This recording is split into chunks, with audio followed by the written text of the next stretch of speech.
Hôtel Kempinski Layko n'a bɛ wele ko Hôtel El Farouk ale kɔni baarakɛlaw caman bɔra ni ka ɲɔgɔn dalajɛba kɛ u ka baarakɛyɔrɔ da la yaasa ka u ka hakɛ dɔw ɲini baaradenya sira kan.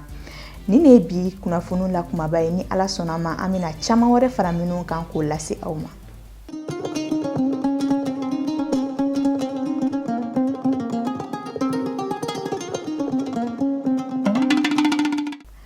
NFTV jabarani lajɛbagaw aw ni su bɛ don kibaru kɛnɛ kɔnɔna la. Seliba ale kɔni la ɲɛnamayara an ka jamana kɔnɔna la juillet kalo tile 31 n'o bɛnna juma ma.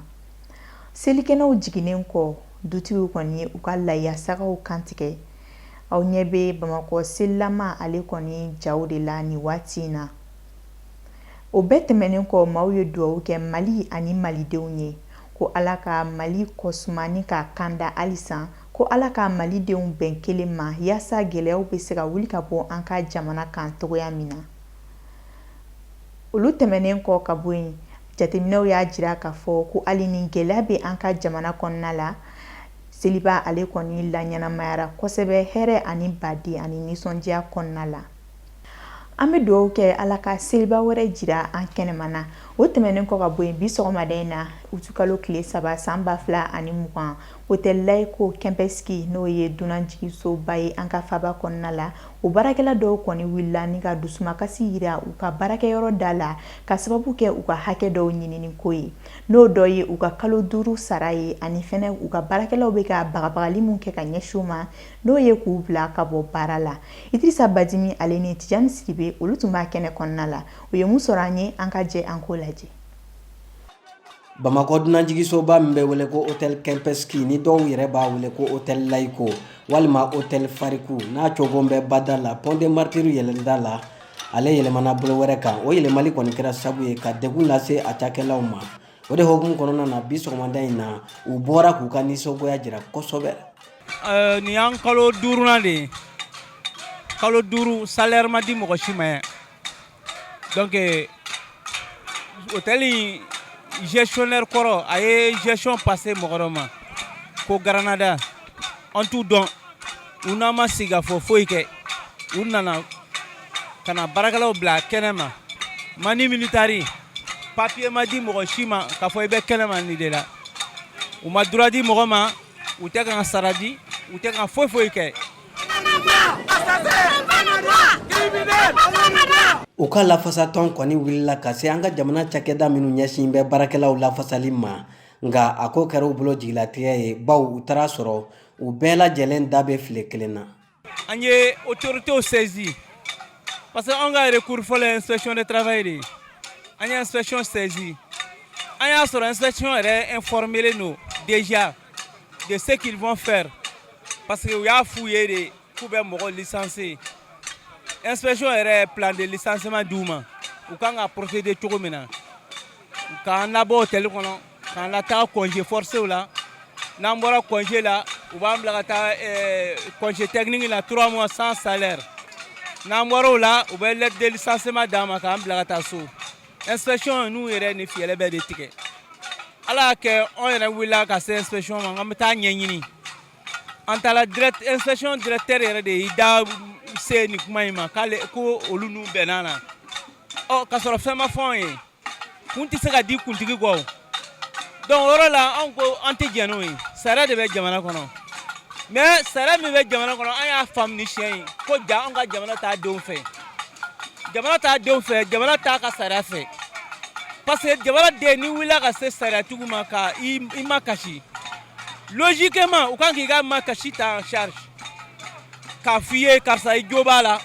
ou i jo t'a la mais u m'o kɛ u bɛɛ bɛ k'u contenter dɔrɔn ka arabuw ka wariw minɛ k'a bila u kun k'u mankun laban nin t'a la. K'u tɛna jɛn n'a ye don kelen da kelen walimɔgɔw ka bɔ a ka yɔrɔ la ka na olu ka hakɛ minɛ u faso la k'u na nin kɛlɛ kɛ f'u seko damajira. Arabuw b'a la ka tɔɔrɔ modèle bɛɛ de d'anw kan yan kalo 5 sara tɛ yen an taara kalo 3 kɛ so ko chômage technique an ko an ma jɛn n'a ye papier ma k'a la papier t'an n'u ni ɲɔgɔn cɛ chômage technique ko la sara ma di an nana ka bɔ yen ka na baara daminɛ deuxième mois filɛ nin ye tuguni u m'an sara ni chômage technique ye sara ye an n'a sɔrɔ an kun jɛnna n'a ye n'o tɛmɛna ni an nana baara daminɛ u kan k'an sara u tɛ k'an mɔgɔ sara sɔgɔmada in na an ye kunnafoni dɔ sɔrɔ tuguni k'u natɔ don ni lisi dɔ ye k'u bɛna mɔgɔ empêcher ka don baarakɛyɔrɔ la donc ni mɔgɔ min tɔgɔ t'o lisi kan e tɛ don an ko Mali kɔnɔ o fana ye sariya jumɛn ye n'i bɛ mɔgɔ gɛn ka bɔ baara la au moins papier d'a ma k'a ka to so mais o t'a la ko fo ka na a bali ka don a ka baarayɔrɔ la e m'a gɛn ka bɔ baara la an m'o ɲɔgɔn ye o bon an bɛ sitting daminɛ sisan fo ka taa kɛ ni garanada in taara ka bɔ jamana in kɔnɔ u ta tɛ jamana ye Tunisie ta tɛ Mali ye anw de b'an faso la yan n'i y'a ye anw ko an tɛ violence k'u la an b'an ka sariya bato an b'an ka sariya bonya mais ni sariya yɛrɛ ta k'anw bonya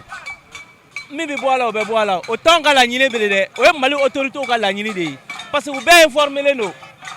anw ka san 3 cotisation INPS AMO a b'u la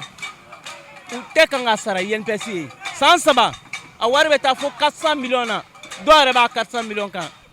mon frère o bɛ se ka kɛ jɔnni kelen na maliyɛn jumɛn na k'i ka butigi ko Mali autorités t'a datugu mais ninnu ye dunɔn ye 400 millions juru b'u la INPS directeur tɛ kala kari ka don a ɲin na AMO tɛ kala kari ka don a ɲin na k'u kɛlɛ Mali autorités bɛɛ b'a kalama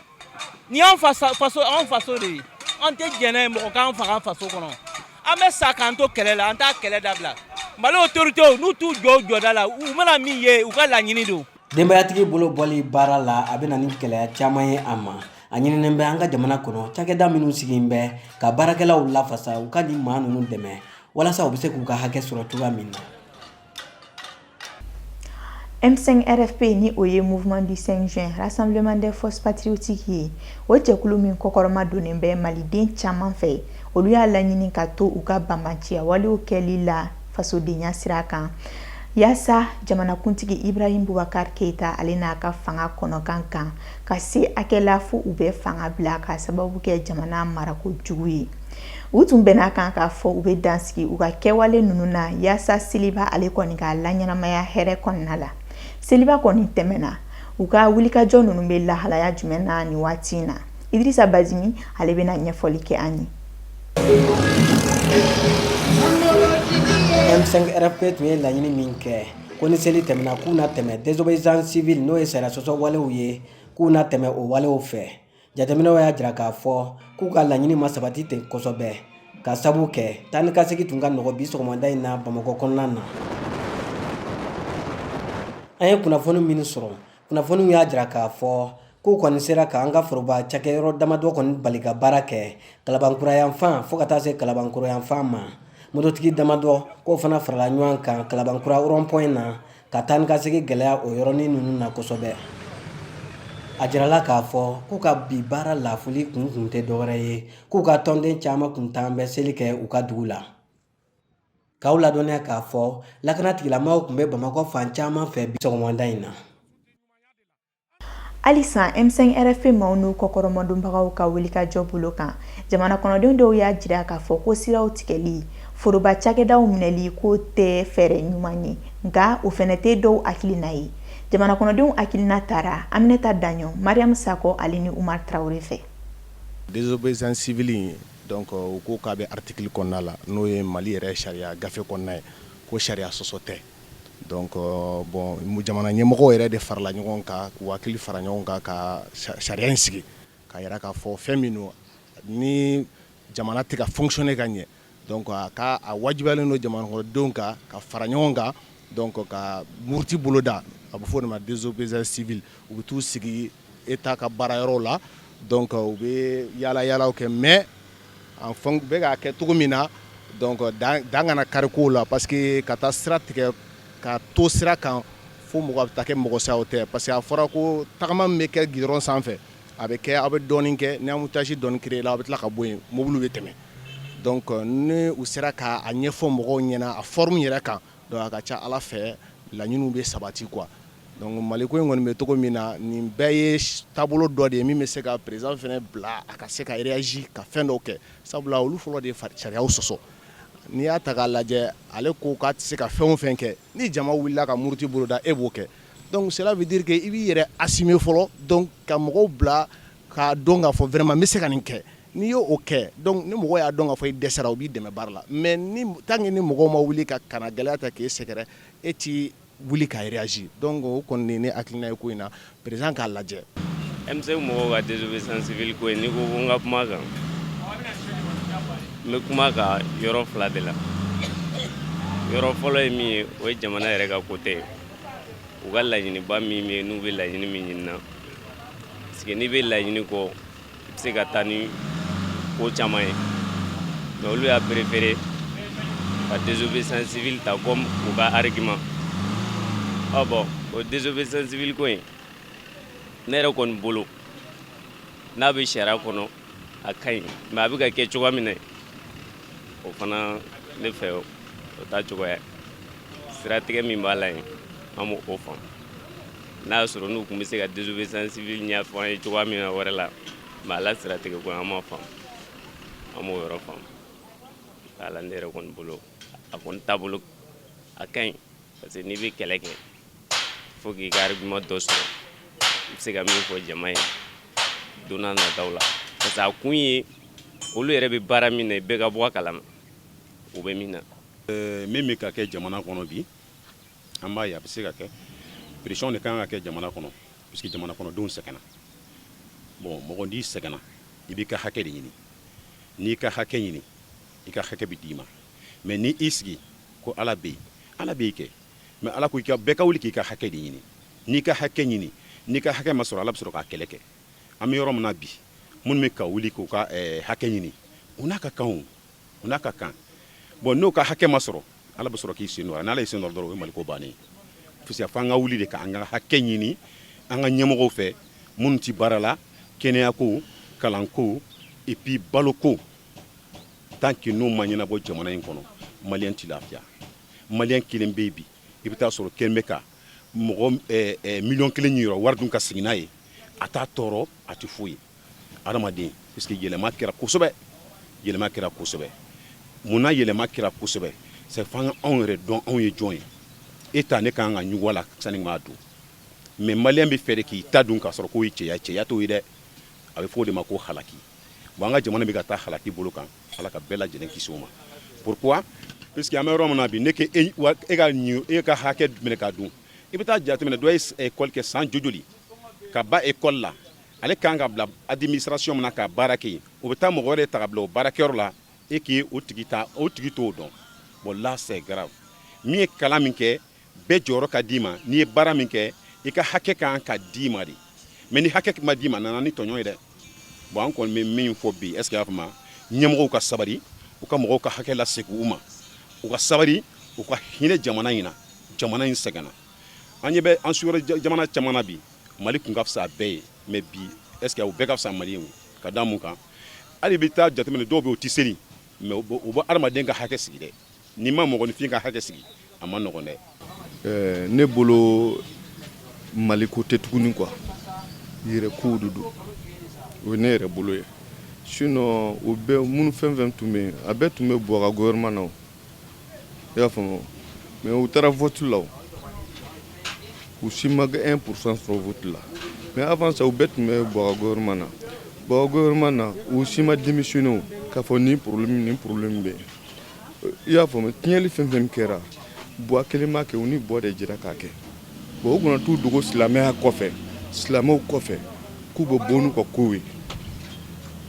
o tɛ solution ye solution ye mun ye an ka sigi ka fɔ kɛ o de ye solution ye maliyɛn bɛɛ bɛ fa kelen ba kelen a hakilina ye mun ye bi an minnu balo b'an sen na an b'a kɛ cogo di nationalité fila tɛ anw bolo jamana in kɔnɔna la nationalité kelen dɔrɔn de b'anw bolo bon n'o nationalité kelen mun b'an bolo ninnu fɛn fɛn ɲɛ bolo nationalité fila de b'u bolo n'a sufira u bɛ bori k'an to yan i y'a faamuya mɔgɔ fɛn fɛn bɔra nin problème in na e k'a lajɛ leaderw lajɛ leader jumɛn bɔra n'a ka denbaya bɔra ka taa nin marche kow na leader jumɛn i y'a mɛn leader jumɛn bɛ yen ko ka o somɔgɔw dɔw fagara o tɛ yen i y'a faamuya bon u b'anw de nɛgɛ anw fantandenw minnu bɛ yen u b'anw de nɛgɛ u b'anw dɔrɔn de nɛgɛ bon anw kana sɔn o de ma an kana sɔn vraiment ne kɔni o ye ne hakilina ye tiɲɛli tɛ fosi nafa diɲɛtigɛ kɔnɔna la fɛn tiɲɛna anw de bɛ tila k'a réparer a wari bɛ bɔ jɔn kun a bɛ wari bɛ bɔ an fantandenw de kun. Gɛlɛya ye gɛlɛya de a natuma n'a natuma dɔ fɛnɛ gɛlɛya ye fɛn ye Ala ka latigɛ de don est-ce que i y'a faamuya ne gɛlɛya nana an kan ka ɲini hakili ɲuman na k'a kɛ sababu ɲuman ye an kana k'an yɛrɛ ma jugu ye mais u bɛ ka min kɛ nin ye sira ɲuman tɛ o tɛ gɛlɛya nɔgɔya fiyewu. Siratigɛli tɛ solution ye o ye jamana bɛ tiɲɛ de ye i m'a faamuya an ka kuma ka bɛn ko siratigɛ nafa jumɛn de b'o la nafa foyi t'o la.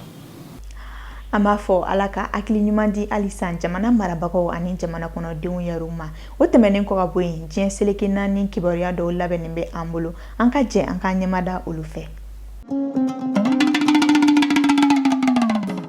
Ni ye an selen ye Mali kɔkana kibaruyaw kɛnɛ kan. Senegal jamanadenw funteninnen don nɛgɛjuruso orange maaw kɔrɔ k'a sababu kɛ u ka sɔngɔ kuraw ye o min yɛlɛnna kosɛbɛ. Nin kɛwale in ɲɛma jamanakuntigi ye kangarida kɛ yaasa u ka nɛgɛjuru tabaw na se ka lafiya. Walasa ka kuma in dɔn sɛbɛ kan ye, dantigɛlikan bɔra minisiriw ka ɲɔgɔn ye laban kɔnɔna la Macky Sall tɔgɔ la.